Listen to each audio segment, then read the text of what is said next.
सभी को सलाम, जय मसीह की। आज हम चर्चा करेंगे लूका अर्चित सुसमाचार उसका 12 अध्याय। लूका अर्चित सुसमाचार उसका 12 अध्याय।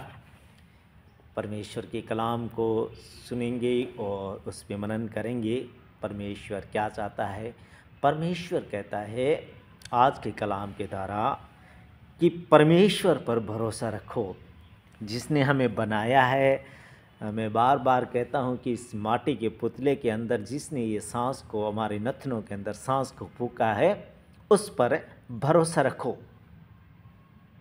परमेश्वर पर भरोसा रखो, भगवान पे भरोसा रखो। हम व्यर्थ चिंता करते हैं कि हम क्या खाएंगे, क्या पिएंगे, और परमेश्वर कहता है कि तुम कुओं पे नज़र डालो, क्या वह अपने भंडारों को भर के रखता है? तो हमारा उत्तर वहाँ पर होता है कि नहीं। तो हम व्यर्थ चिंता क्यों करते हैं? क्या कुओं से बढ़कर हम नहीं हैं? क्या उसने अपने स्वरूप हमें नहीं बनाया? वो जब पक्षियों को भूखा नहीं रख सकता तो हमें कैसे भूखा रख देगा? तो कहीं ना कहीं हम व्यर्थ चिंताएं करते हैं कि हम क्या खाएंगे या क्या पिएंगे। और जब एक मनुष्य था, एक राजा था, जिसने क्या किया कि उसके जो भंडार थे अनाज के, वो भंडार छोटे पड़ गए थे और अनाज बहुत सारा हुआ था उसके खेतों में। खेत उसके बहुत थे। अनाज रखने के लिए जो उसकी गोडाउन थी वो छोटी पड़ गई थी। तो उसने ऐसा विचार किया कि अब इस गोडाउन को बड़ी बनाता हूँ। उस गोडाउन को उसने बड़ा बनाया, अपनी बखारी को बड़ी बनाई और बड़ी बनाकर उसमें जो अनाज हुआ था वो उस गोडाउन के अंदर रख दिया। और ऐसा विचार किया मन ही मन में कि अब बहुत सालों तक खाऊंगा, पीऊंगा और मज़े से रहूंगा। उस इंसान ने अपने अंदर, अपने मन में ऐसी बात कही कि अब बहुत सालों तक खाऊंगा, क्योंकि ये जो गोडाउन मैंने इतने बड़े बना दिए हैं, अब इनमें ना तो अनाज ख़त्म होएगा और ना मैं भूखा रहूंगा।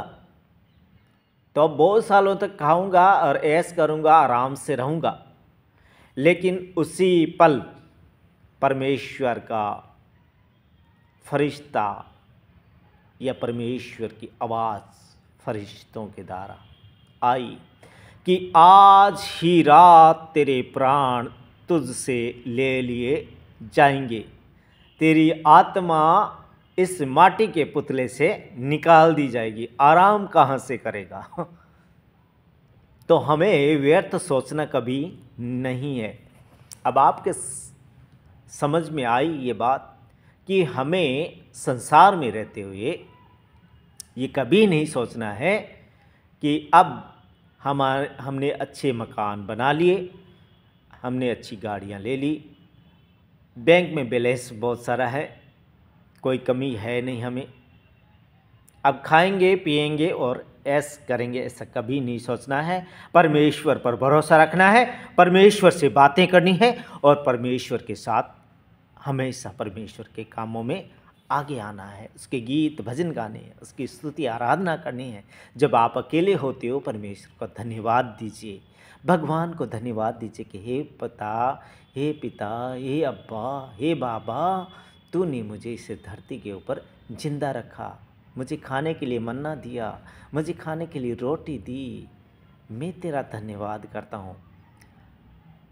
हम तो इस माटी के पुतले के ऊपर इतना घमंड करते हैं कि हम तो ऐसे सोचते हैं कि संसार में हमारे जैसा कोई और है ही नहीं। तो ऐसा कभी नहीं सोचना है। परमेश्वर के सामने हमें हम्बल होना है, परमेश्वर के सामने हमें जीरो होना है, क्योंकि परमेश्वर का इकलौता पुत्र परमेश्वर ने इस संसार के अंदर भेजा, प्रभु यीशु मसीह को, और उसने अपने आप को इतना हम्बल किया, इतना जीरो किया कि एक इतने स्पिरिचुअलिटी के हेड के इकलौते पुत्र ने इस संसार के अंदर एक जीरो बनकर और हमें इंसानों को कैसे जीना चाहिए उसके बारे में उसने हमें समझाने के लिए कोशिश की, लेकिन हमें ये रास नहीं आया और हमने उसे ही सभी ने मिलकर उसकी कंप्लेन लगाकर उसे क्रूस पे चढ़ा दिया। ये मनुष्यों ने उस टाइम के प्रेजेंट मनुष्य ने किया, लेकिन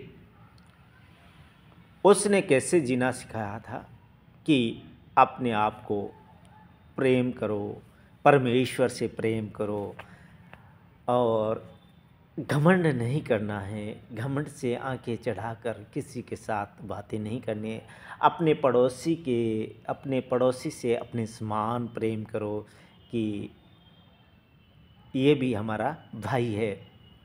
किसी से लड़ना नहीं है, किसी को घात नहीं करना है। ढा, निंदा, परस्त्रीगमन, पियक्कड़, ये सब नहीं होना है। परमेश्वर को जानना है, परमेश्वर से बातें करनी है, परमेश्वर के कामों में इन्वॉल्व होना है, परमेश्वर के साथ रहना है। तो खुदा ने बहुत बड़ी बातें कही। तो यहाँ पर भी परमेश्वर ये कहता है। फिर उसने अपने चेलों से कहा, इसलिए तुमसे कहता हूँ। आगे हम पढ़ते हैं लूका 8 समाचार उसका 12 अध्याय 22 आयत से लेके 31 आयत तक हम मनन करेंगे।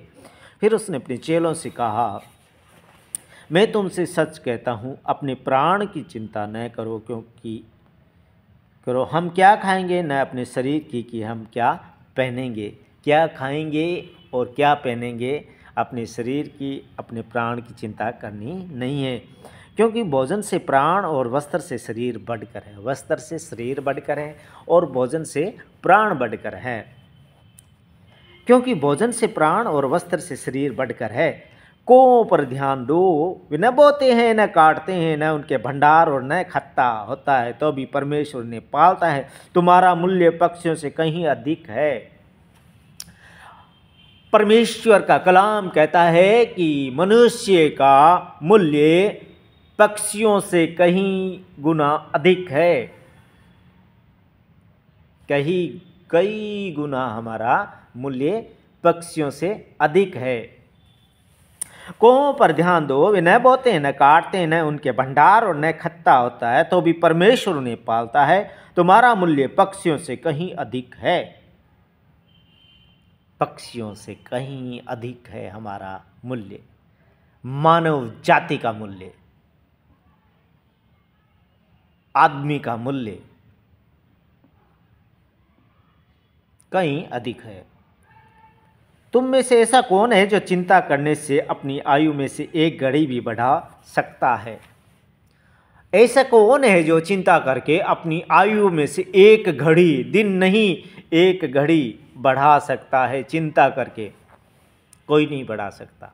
जब उसका पैगाम आ गया ना कि चलो, फिर हम एक सेकंड भी यहाँ पर रह नहीं सकते। तो ये अपने आप को ये सोचते हुए कि पता कोई नहीं है कब हमारा पैगाम आ जाए कि चलो जी उतरो, स्टेशन आ गया, स्टेशन आ गया, उतरो, जिसमें हम यात्रा कर रहे हैं। स्टेशन जरूर आएगा, स्टेशन का पता कोई नहीं है कब आएगा, लेकिन ऐसा ध्यान रखते हुए चलिए कि स्टेशन कभी भी आ सकता है। इसलिए यदि तुम सबसे छोटा काम भी नहीं कर सकते तो और बातों के लिए क्यों चिंता करते हो। इसलिए यदि तुम सबसे छोटा काम भी नहीं कर सकते तो और बातों के लिए क्यों चिंता करते हो। सोसनों के पेड़ों पर ध्यान करो कि वे कैसे बढ़ते हैं। वे न परिश्रम करते हैं न काटते हैं, तो भी वे तुमसे कहता हूँ कि सुलेमान भी अपने सारे वैभव में उनमें से किसी एक के समान वस्त्र पहने हुए न था। सोसनों के पेड़ों पर ध्यान करो कि वे कैसे बढ़ते हैं। वे न परिश्रम करते हैं न काटते हैं, तो भी मैं तुमसे कहता हूँ कि सुलेमान भी अपने सारे वैभव में उनमें से किसी एक के समान वस्त्र पहने हुए न था। जो शोषण के फूल होते हैं उनके समान वस्त्र पहने हुए नहीं था सुलेमान, जिसको परमेश्वर ने इतनी सारी बुद्धि दी थी, फिर भी ऐसे वस्त्र वो पहने हुए नहीं था। शोषणों के फूल, शोषणों के पेड़ों पर ध्यान करो कि वे कैसे बढ़ते हैं। वे न परिश्रम करते हैं न काटते हैं। तो भी मैं तुमसे कहता हूँ कि सुलेमान भी अपने सारे वैभव में उनमें से किसी एक के समान वस्त्र पहने हुए न था। इसलिए यदि परमेश्वर मैदान की घास को जो आज है और कल भाड़ में झोंकी जाएगी ऐसा पहनाता है, तो हे अल्पविश्वासियों, तुम्हें क्यों न पहनाएगा। जो परमेश्वर मैदान की घास को इतना अच्छा वस्त्र पहना सकता है, तो हमें क्यों नहीं पहना गया। क्योंकि यहाँ पर कहा है खुदा का कलाम, हे अल्पविश्वासियों, विश्वास क्यों नहीं करते, ये तुम्हें क्यों नहीं पहनाएगा। 29 आयत कहती है, और तुम इस बात की खोज में न रहो कि क्या खाएंगे और क्या पिएंगे, और न संदेह करो। ऐसा सोचना भी नहीं है, संदेह भी नहीं करना है। और तुम इस बात की खोज में न रहो कि क्या खाएंगे और क्या पिएंगे, और न संदेह करो। संदेह भी नहीं करना है कि हम आने वाले टाइम में क्या खाएंगे, क्या पिएंगे, क्या खाएंगे, क्या पिएंगे, ऐसा संदेह भी नहीं करना है और सोचना भी नहीं है। क्योंकि संसार की जातियां इन सब वस्तुओं की खोज में रहती है, और तुम्हारा पिता जानता है कि तुम्हें इन वस्तुओं की आवश्यकता है। 30 आयत कहती है, क्योंकि संसार की जातियां इन सब वस्तुओं की खोज में रहती है, और तुम्हारा पिता जानता है कि तुम्हें इन वस्तुओं की आवश्यकता है। अगर हमें आवश्यकता है तो ही हमें मिलेगी, अन्यथा हमें नहीं मिलेगी। परंतु उसके राज्य की खोज में रहो तो ये वस्तुएं भी तुम्हें मिल जाएगी। परंतु तुम उसके राज्य की खोज में रहो, परमेश्वर के राज्य की खोज में रहो, तो तुम्हें ये वस्तुएं मिल जाएगी। तो आज से हमें ढूंढना है परमेश्वर को। जब हम अगर परमेश्वर को ढूंढेंगे तो ये चीज़ें सारी अपने आप आ जाएगी। तो खुदा का कलाम को हम यहीं पे विराम देते हैं, मांग लेते हैं उसके प्यारे बेटे हमारे उद्धारकर्ता और मुक्तिदाता मसीह यीशु के नाम में, आमीन।